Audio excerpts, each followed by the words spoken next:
बिस्मिल्लाहिर्रहमानिर्रहीम। अस्सलाम वालेकुम नाज़रीन, आप यूट्यूब चैनल देख रहे हैं। मैं इमरान ख़ान हूँ। ये बड़ी ख़ौफनाक ख़बर है और बलूचिस्तान से आ रही है और मैं इसकी जो ताज़ा अपडेट्स हैं वो आपके साथ शेयर कर लेता हूँ। कुछ मेरे सोर्सेज हैं, उनसे भी मैंने बात की है और डिफरेंट जगहों से मैंने ये न्यूज़ इकट्ठी की है। इसको पूरी दुनिया का मीडिया रिपोर्ट कर रहा है। इंडिया ने इसको बहुत रिपोर्ट किया है, यूरोपियन मीडिया इसको रिपोर्ट कर रहा है और हर तरफ सोशल मीडिया के ऊपर इसकी बात हो रही है। पाकिस्तान का मीडिया भी, BBC, CNN, हर जगह पर ये बात रिपोर्ट हुई है। कोयटा से पेशावर जाने वाली जाफ़र एक्सप्रेस, ये ट्रेन जो है वो रेगुलर जाती है यहाँ कोयटा से पेशावर की तरफ और ये सिब्बी के करीब से गुज़रती है, सिब्बी में से गुज़रती है। और यहाँ पे रास्ते में कुछ टनल्स हैं, यानी 17 के करीब टनल्स हैं। मैंने बहुत पहले इसके ऊपर एक दफ़ा ट्रैवल किया हुआ है इस ट्रेन पे। ये इलाका बड़ा खूबसूरत इलाका है और बहुत दुश्वार गुजार इलाका है। बड़े पथरीले पहाड़ हैं यहाँ पे। जिस एरिया पे इस ट्रेन को रोका गया है BLA की जानिब से, कालादम BLA ने इसको ट्रेन को वहाँ पे रोका किस तरीके से वो मैं आपको बता देता हूँ, क्योंकि सारी तफसीलात जो अब तक आई हैं वो मैं आपके साथ शेयर कर दूँगा। ये दहशतगर्दी का एक बहुत बड़ा वाक़या है, बड़ा खौफनाक वाक़या है। इसमें पहले जो है वो रेलवे ट्रैक को धमाके से उड़ाया गया और जिसकी वजह से वहाँ पर ट्रेन जो है वो रुकी। जो ड्राइवर है उसको ज़ख्मी किया गया, बाकायदा ड्राइवर के ऊपर हमला हुआ है। और अब ये तो बाद में पता चलेगा कि पहले से ही ट्रेन के अंदर कुछ लोग मौजूद थे या बाद में लोग पहाड़ों से उतर कर आए हैं या वहाँ पे पहले से उन्होंने उस एरिया के अंदर घात लगाई हुई थी। तो ये डिफरेंट चीज़ें हो सकती हैं और मुमकिन है कि ये सब कुछ एक साथ भी हुआ हो कि चंद लोग पहले से ट्रेन में मौजूद हों और बाकी लोगों ने ट्रेन रुकने के बाद उसके ऊपर कब्ज़ा किया हो। ट्रेन को जो है वो हाईजैक कर लिया गया है। ट्रेन के अंदर जो लोग मौजूद हैं उन्हें यरगमाल बना दिया गया है। मेरे पास से जो अब तक इत्तलात हैं उनके मुताबिक भारतीय मीडिया ने ये क्लेम किया कुछ देर पहले और ये BLA का क्लेम था कि 6 फ़ौजियों को शहीद किया गया है इस वाक़े में। जबकि अभी थोड़ी देर पहले रज़ी ताहिर साहब एक जर्नलिस्ट हैं, वो बलूचिस्तान में बड़े वेल कनेक्टेड हैं। उनके मुताबिक 11 फ़ौजियों को शहीद किया गया है। उन्होंने भी ये खबर अफसोसनाक दी है ट्रैक के ऊपर धमाके के बाद। अच्छा, BLA के जो दहशतगर्द हैं उनकी तादाद नामालूम है। अभी तक हमें इसके बारे में कुछ पता नहीं है कि वो कितनी बड़ी तादाद में है और कितने लोग उनके वहाँ पे मौजूद हैं, लेकिन उनकी जानिब से BLA की जानिब से ज़िम्मेदारी कबूल की गई और बाकायदा तहरीरी तौर पे उनकी ज़िम्मेदारी कबूल करने का एक लेटर भी सामने आया है सोशल मीडिया पे और इंडियन मीडिया उसको रिपोर्ट भी कर रहा है। अच्छा, अब इसमें जो है वो कालादम तंजीम ने जब अटैक किया तो 9 बोगियाँ हैं इस ट्रेन में और 400 से ज़ायद मुसाफिर सवार हैं। अभी मुसाफिरों के बारे में जो है वो हतमी इतलात नहीं मिल रही, हालांकि ये रेलवे का डाटा है, ये तो फौरी तौर पे प्रोवाइड हो जाना चाहिए था। कुछ लोग दावा कर रहे हैं कि 500 के करीब मुसाफिर हैं, कुछ लोग कह रहे हैं कि 400 से ज़ायद मुसाफिर हैं। एक क्लेम ऐसा भी आया जिसमें ये कहा गया कि लगभग 200 के करीब मुसाफिर हैं, लेकिन जो अभी तक सोर्सेज ने बताया, जो सरकारी सोर्सेज हैं, वो क्या कह रहे हैं, एक हेलीकॉप्टर की वहाँ पर परवाज़ें जारी हैं उस इलाके में और कोशिश की जा रही है कि सूरत हाल का जायज़ा लिया जाए। इलाका इंतहाई दुश्वार गुजार है। रेलवे तर्जुमान के मुताबिक ये जो जहाँ पे ट्रेन को रोका गया है और ट्रेन को यरगमाल बनाया गया है, ये मरकज़ी सड़क से 24 किलोमीटर दूर एक सुरंग है, उसके पास का इलाका है। यहाँ पे 17 सुरंगें हैं, यानी टनल्स बनी हुई हैं जिनमें ट्रेन गुजरती है और इसमें जो सुरंग नंबर 8 है उसके करीब, पुलिस के मुताबिक ये सुरंग नंबर 8 के करीब का वाक़या है और मकामी पुलिस के मुताबिक वो 8 नंबर सुरंग के पास, उससे थोड़ी देर पहले जो एरिया है वहाँ पे ये ट्रेन रोकी गई है। मोबाइल फ़ोन सर्विस वहाँ पे नहीं है, किसी किस्म का रब्ता नहीं हो सकता। बहुत कोशिश की जा रही है। ट्रेन के अंदर जितने भी लोग मौजूद हैं उनका किसी का भी मोबाइल फ़ोन नहीं चल रहा, सैटेलाइट फ़ोन ट्रेन के साथ नहीं है। देखें, ये अब इस दौर के अंदर भी अगर ट्रेन के साथ सैटेलाइट फ़ोन नहीं है और वो रब्ते में नहीं आ सकती तो ये भी एक इंतहाई अफसोसनाक बात है। ड्राइवर ज़ख्मी है। सिविल अस्पताल सिब्बी में एमरजेंसी नाफज कर दी गई है और अस्पताल की इंतज़ामिया ने बताया कि हमने 2 एम्बुलेंसेज रवाना की हैं जय वकुआ की तरफ, जबकि हमने 5 एम्बुलेंसेज को और पूरे अमले को स्टैंड बाई पर रखा हुआ है। अच्छा, इस इलाके में ये मैं आपको बता दूं कि पहली दफ़ा कार्रवाई नहीं हुई। इसी एरिया में BLA की कालादम तंजीम जो है वो पहले भी कार्रवाइयाँ करती रही है। रॉकेट के हमले भी किए जाते रहे हैं, ट्रेन की पटरी भी उखाड़ी जाती रही है, ट्रेनों के ऊपर अटैक किया जाता रहा है, फायरिंग के वाक़यात भी हम सुनते रहे हैं, लेकिन ये वाक़या ज़्यादा खौफनाक है। इसमें जो सूबाई हुकूमत के तर्जुमान हैं शाहिद रिंद, उन्होंने कहा है कि ज़्यादातर लोग जो इस ट्रेन के अंदर सवार हैं वो लोग सरकारी मुलाजमीन हैं।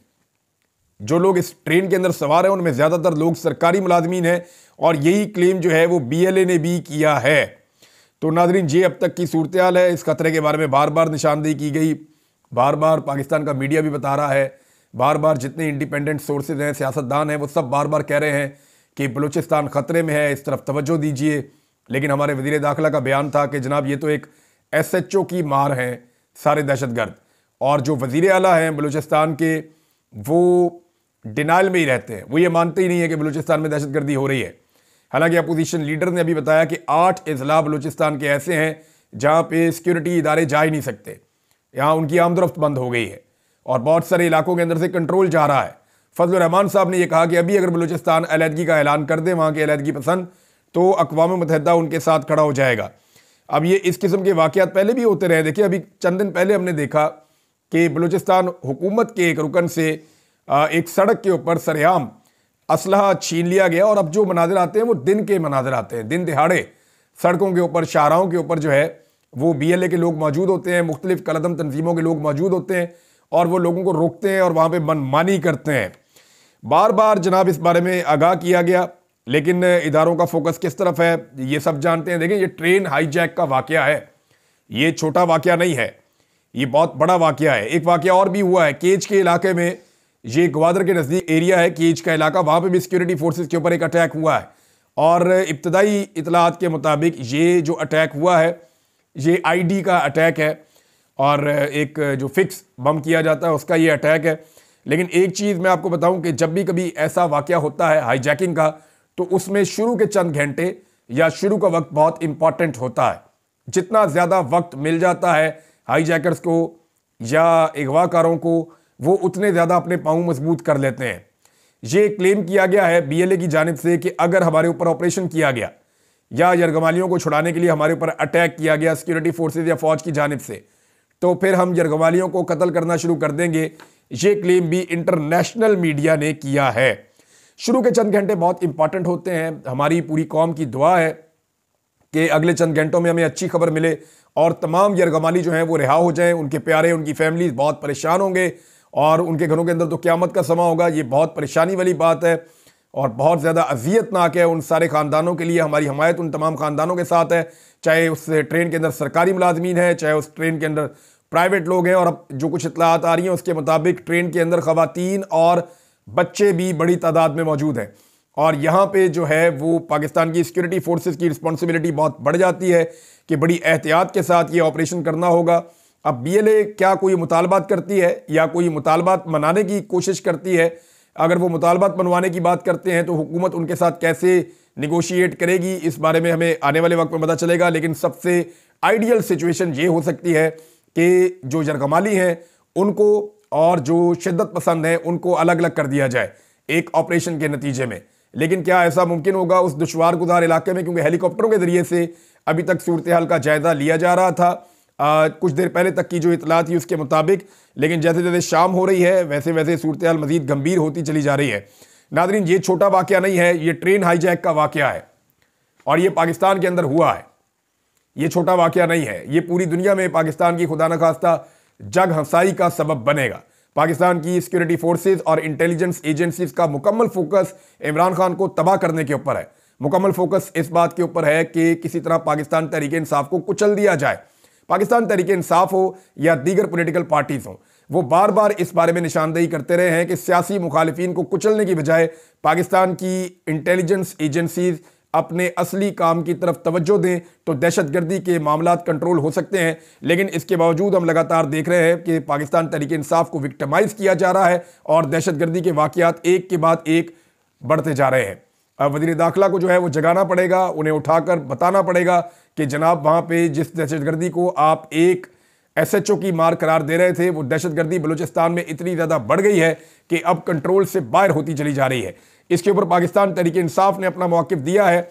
ये मौक़िफ़ मैं आपके सामने रखता हूँ। शेख वकास अकरम साहब का स्टेटमेंट पाकिस्तान तहरीक इंसाफ की जानिब से। उन्होंने कहा कि बलूचिस्तान के इलाके बोलान में जाफर एक्सप्रेस पर कलदम तंजीम के हमले का मामला, पाकिस्तान तहरीक इंसाफ की जानिब से अब तक मौसूल होने वाली इतलात पर शदीद तशवीश का इजहार। जाफर एक्सप्रेस पर कब्जे और मुसाफिरों को यरगमाल बनाने की नहायत तशवीशनाक इतलात की शदीद मजम्मत। वफाकी और सूबाई हुकूमतों से हकीकी सूरत हाल और शहरियों और ट्रेन की अमले की सलामती के हवाले से बिला ताखीर आगाही का मुतालबा, शहरियों की फौरी और बाहिफाजत बाजियाबी और रिहाई के लिए मौसर हिकमत अमली और मानी खेज इकदाम पर जोर। नाअहल, निकम्मी और नाकस तरजीहात की शिकार हुकूमतों के हाथों मुल्क बदतरीन इंतशार की दलदल में तेजी से धंस रहा है। अवामी मैंडेट से महरूम वफाकी और सूबाई हुकूमतें मुल्क को दरपेश हकीकी चैलेंजेस से निमटने की बजाय दस्तूर, जमहूरियत और अवाम के बुनियादी हकूक के जनादे निकालने और सियासी इंतकाम की आग ठंडी करने में मसरूफ़ हैं। दूसरा हिस्सा इस स्टेटमेंट का वो भी आपको बताता हूँ कि दहशतगर्दी और दाखिली और खारजी सलामती पर मंडलाने वाले संगीन खतरात के बेहतर तदारक पर तवज्जो मरकूज करने की बजाय ये बेईमान अपनी मुर्जमाना नाअहली को झूठ और खुराफात के पर्दों में छुपाने के लिए हाथ पाँव मार रहे हैं। वज़ीर आज़म और वज़ीर आला बलूचिस्तान के पास मसनदों पर बैठने का क्या जवाज बाकी है? दाखिला और दिफा के वज़ीरों को अवाम क्यों कटहरे में खड़ा ना करें और क्यों निहत्ते मासूम शहरियों को इनकी नाअहली और मुजरिमाना नलायकियों का ईंधन बनने की इजाज़त दी जाए? मुबैना तौर पर यरगमाल बनाए जाने वाले शहरियों की सलामती और बहिफाजत वापसी के लिए दुआ गो और वफाकी और सूबाई हुकूमतों से फौरी इकदाम उठाने का मुतालबा करते हैं। ये जनाब मरकजी सेक्रेटरी इत्तलाआत पाकिस्तान तहरीक इंसाफ शेख वक्कास अकरम साहब ने स्टेटमेंट जारी किया है। नाज़रीन, पाकिस्तान में फोकस किस तरफ है इसका अंदाज़ा तो हम सबको है, लेकिन ये बात करने का मौका नहीं है। इसके ऊपर बाद में बात की जाएगी। अभी जो सूरत हाल है वो इंतहाई गंभीर है।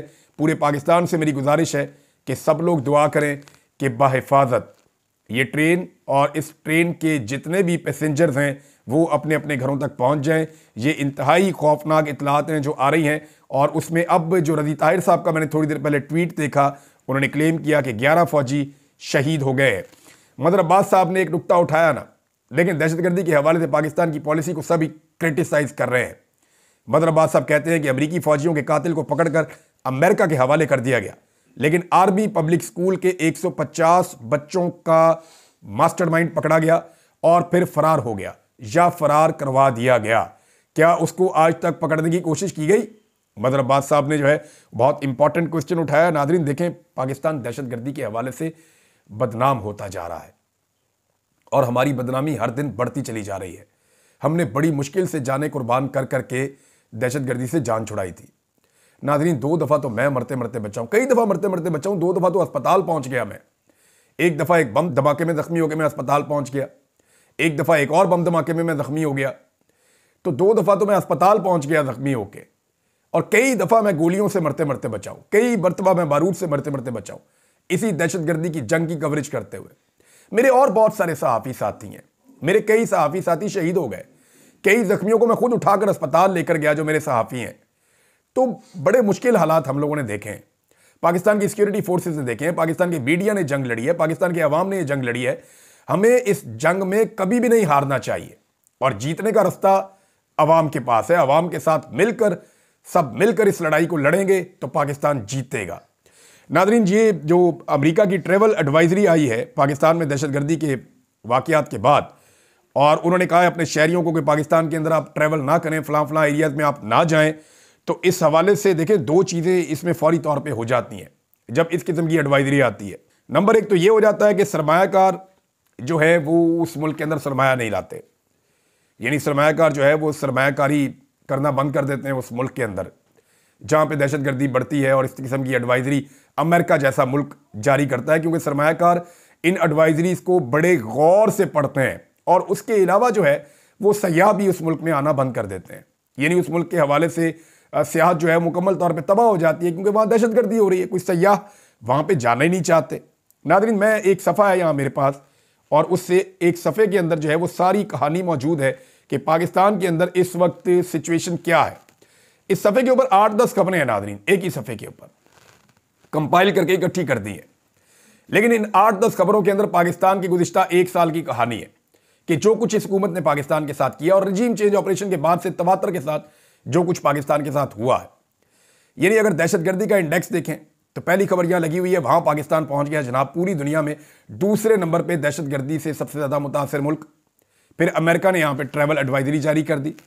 फिर एक खबर यह है कि Pakistan top talent is leaving the country in record numbers, कि पाकिस्तान का जो बेहतरीन टैलेंट है वो रिकॉर्ड नंबर्स के अंदर पहले कभी ऐसा नहीं हुआ, पाकिस्तान को छोड़ छोड़ के जा रहा है। फिर यूरोपीय यूनियन आपको क्या कह रही है, यूरोपीय यूनियन के नुमाइंदगान कि don't take GSP plus for granted, कि आप इजी ना लें जीएसपी प्लस के स्टेटस को, ये आपसे छिन भी सकता है। ये जनाब आपको यूरोपीय यूनियन कह रहा है इस वक्त, और ये वो स्टेटस है जिसकी वजह से पाकिस्तान को बहुत फायदा होता है। पाकिस्तानियों की एक बड़ी तादाद, यहां पे एक खबर लगी हुई है कि लगभग 40% पाकिस्तानी फौरी तौर पे पाकिस्तान को छोड़कर जाना चाहते हैं। यहां एक और खबर है, और वो खबर ये कहती है कि स्विक्स मॉनिटर जो है उसने पाकिस्तान को वॉच लिस्ट में डाल दिया है कि यहां पे इंसानी हकूक की बदतरीन खिलाफ वर्जियां हो रही हैं। इंसानी हकूक की बदतरीन खिलाफ वर्जियों की वजह से पाकिस्तान को स्विस ने अपनी वॉच लिस्ट में डाल दिया है कि पाकिस्तान के ऊपर नजर की जाए, यहां पे इंसानी हकूक बर्बाद कर दिए गए हैं। और एक और है जी, पाकिस्तान जो है वो डेमोक्रेसी इंडेक्स में भी कई दर्जे नीचे चला गया है। फिर एक और खबर है कि पाकिस्तान जो है वो रूल ऑफ लॉ या लॉ एंड ऑर्डर के हवाले से 129वें नंबर पे चला गया है पूरी दुनिया में, और यहां भी पाकिस्तान को काफी नीचे जाना पड़ा है। करप्शन इंडेक्स में पाकिस्तान जो है वो नीचे से ऊपर चला गया है, पाकिस्तान के अंदर करप्शन भी बढ़ गई है। तो अगर इस एक सफ़े को देखें और इन 8-10 चीज़ों के ऊपर आप नज़र डालें तो पाकिस्तान के साथ जो तजर्बा किया है तजर्बाकारों ने, उस तजर्बे के नतीजे में पाकिस्तान आगे नहीं बल्कि पीछे चला गया है।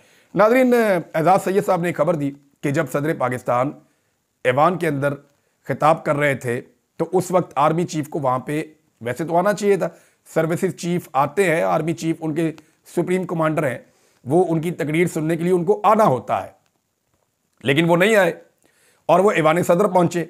वहां वो सदर साहब से मिले लेकिन वो ऐवान में नहीं आए। देखिए, रात के अंधेरे में ऐवान के अंदर से बंदे अगवा करना बड़ा आसान होता है, दिन के उजाले में सामना करना ज़रा मुश्किल होता है। तो ऐसा लगता है कि शायद इस बात का खतरा था कि पाकिस्तान तहरीक इंसाफ वहां पे शदीद नारेबाजी करेगी, और वो उन्होंने की भी। ये इतलात उनके पास ठीक थी। तहरीक इंसाफ ने टका के नारेबाजी की, जरदारी साहब को सही से बोलने नहीं दिया। और इसके अलावा गोली क्यों चलाई का सवाल अगर वहां आर्मी चीफ के सामने बार बार पूछा जाता तो एक अजीब सिचुएशन पैदा हो जाती। पाकिस्तान की हालत इन्होंने क्या कर दी इमरान खान साहब के जाने के बाद। यहां मैं एक खबर और आपके साथ शेयर करता हूं, आपको अंदाजा हो जाएगा। ये खालिद जमील साहब का ट्वीट है और उनका स्टेटमेंट है, और खबर उन्होंने बहुत ठीक दी है। वो ये कहते हैं कि अप्रैल 2022 में जब खाम तेल की बैनुल अक़वामी कीमत जो है वो $117 फी बैरल थी, यानी $117 फी बैरल आलमी मंडी में तेल था, तो पाकिस्तान में 150 रुपए लीटर था। $117 फी बैरल आलमी मंडी में, पाकिस्तान में 50 रुपए लीटर। अब आलमी मार्केट में जो तेल की कीमत है वो 68.85 यानी लगभग आधी हो गई है, यानी लगभग आधी के करीब पहुंच गई है, 60% के करीब पहुंच गई है। 40% कीमत कम हो गई है, लगभग 40% आलमी मंडी में तेल की कीमत कम हो गई है। लेकिन पाकिस्तान में 150 से बढ़ के 256 रुपए फी लीटर पेट्रोल हो गया है। फिर भी जनाब शहबाज शरीफ साहब का दावा है कि महंगाई कम हो गई है। अब ये दावे ऐसे हवा के अंदर तो नहीं होते ना। दूसरा, जरदारी साहब एक और मामले में नाज़रीन फंस गए। बिलावल भी कह रहे हैं, जरदारी भी कह रहे हैं बार बार जनाब के ये जो नहरों वाला मामला है इसके अंदर हम बिल्कुल खिलाफ हैं, हम नहरें नहीं निकलने देंगे, हुकूमत अपनी पॉलिसी चेंज करे। लेकिन मेरे पास यहाँ पे एक सरकारी वीडियो आई है और ये किस्मत खान साहब ने शेयर की है, और वो ये कह रहे हैं कि जरदारी साहब से एक मुलाकात हुई थी और 6 नई नहरों की तामीर के हवाले से ग्रीन पाकिस्तान मंसूबे के इजलास की ये वो वीडियो है जो हुकूमत ने खुद जारी की है। आला अस्करी हुकाम की मौजूदगी में जरदारी साहब ने ग्रीन पाकिस्तान मंसूबे के लिए 6 स्ट्रेटेजिक नहरों की फौरी तामीर के लिए कहा था। अब ज़रा ये खबरें मैं आपको बता देता हूँ कि जरदारी साहब सरकारी मीटिंग में क्या कहते हैं, यानी जब बैठते हैं वहाँ पे अपने मिलिट्री इस्टेब्लिशमेंट के लोगों के साथ या बाकी लोगों के साथ, तो जरदारी साहब क्या कह रहे होते हैं। और आप ये देखें कि जिस वक्त जरदारी साहब बैठते हैं पब्लिक के सामने, जब पब्लिक का दबाव आता है तो फिर जरदारी साहब क्या कह रहे होते हैं, आपको अंदाज़ा हो जाएगा। जनाब ये मैं आपको पढ़ के सुना देता हूँ। सदर मुमलिकत का कच्ची कनाल मंसूबे को बहाल करने पर जोर। वफाकी हुकूमत मंसूबे की तरजीही बुनियादों पर तकमील यकीनी बनाने के लिए फ़ंड फराहम करे। अच्छा जी, कच्ची कनाल मंसूबा भी चल रहा है। इसके बाद जनाब जरदारी साहब को बताया गया कि ग्रीन पाकिस्तान मंसूबे के लिए 6 स्ट्रेटेजिक नहरों की तामीर के बारे में ब्रीफिंग दी गई। ग्रीन पाकिस्तान मंसूबे के लिए 6 स्ट्रेटेजिक नहरों की तामीर की जाएगी, ब्रीफिंग दी गई। और चश्मा राइट बैंक और कच्ची कनाल और ग्रेटर थल और चोलिस्तान थर कनाल ये सबके नाम लिए गए, और आगे रकबा भी बताया गया जो काबिल काश्त बनाया जाएगा, सलाहियत बढ़ाई जाएगी। सदर मुमलिकत ने ग्रीन पाकिस्तान मंसूबे के लिए स्ट्रेटेजिक नहरों पर काम जल्द शुरू करने का हुक्म जारी किया। अब अंदाजा करें कि जो सरकारी खबर आ रही है, चंद दिन पहले वहां पे फौजी हुकाम भी बैठे हुए हैं, यूनिफॉर्म फौजी बैठे हुए और बाकी लोग बैठे हुए, वहां सदर जरदारी साहब कह रहे हैं कि जनाब बनाओ नहरा, जल्दी जल्दी बनाओ। और जैसे ही सिंध के अवाम एहतजाज करे, और ये इन्होंने कभी नहीं करना था अगर पाकिस्तान तहरीक इंसाफ आवाज ना उठाती तो। पाकिस्तान तहरीक इंसाफ ने जैसी आवाज उठाई तो पीपल्स पार्टी को फिक्र पड़ गई। पीपल्स पार्टी को टेंशन होगी कि जनाब सिंध का सारा वोट तो ये ले जाएंगे, हमने तो लोगों को नहरों के नाम पे, पानी के नाम पे बेवकूफ बनाना था, और अब तो लोगों को हम बेवकूफ कैसे बनाएंगे। तो एस्टेब्लिशमेंट के हाथों जो वो इस्तेमाल हो रहे थे, अब उन्होंने फौरी तौर पे पैंतरा बदला है। तो ये मगरमच्छ के आंसू बहाते हैं। पहले बिलावल कौमी असेंबली से और सेनेट से मंजूर करवाता है पीका का ऑर्डिनेंस, पीका का एक्ट मंजूर करवाता है, फिर सदर जरदारी उसके ऊपर दस्तखत करते हैं। बाद में दोनों बाप बेटा कौम को बेवकूफ बनाते हैं कि जनाब ये तो जुल्म है, ये तो जबर है, और करने वाले भी ये खुद ही हैं।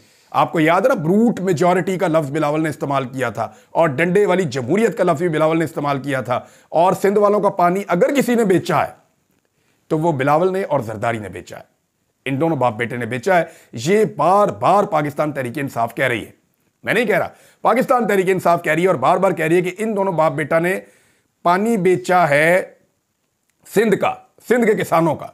और सदीक जान साहब ने खबर दी, उन्होंने कहा जी कि बंद कमरों के अंदर जो है ना वो चुप करके ये हम ही भर लेते हैं, अब तो बंद कमरों वाली बात भी नहीं है, खबर सामने आ गई है। और वो ये कहते हैं कि जैसे ही ये बाहर निकलते हैं तो ये कोई और स्टेटमेंट दे देते हैं। नूरा कुश्ती, ये पुरानी नूरा कुश्ती के मास्टर हैं। अब तक के लिए इतना ही नादरीन, आप सबसे गुजारिश है कि दुआ करें कि जो जाफर एक्सप्रेस है उसके तमाम पैसेंजर्स महफूज रहें। अपना ख्याल रखिएगा। अल्लाह हाफिज़।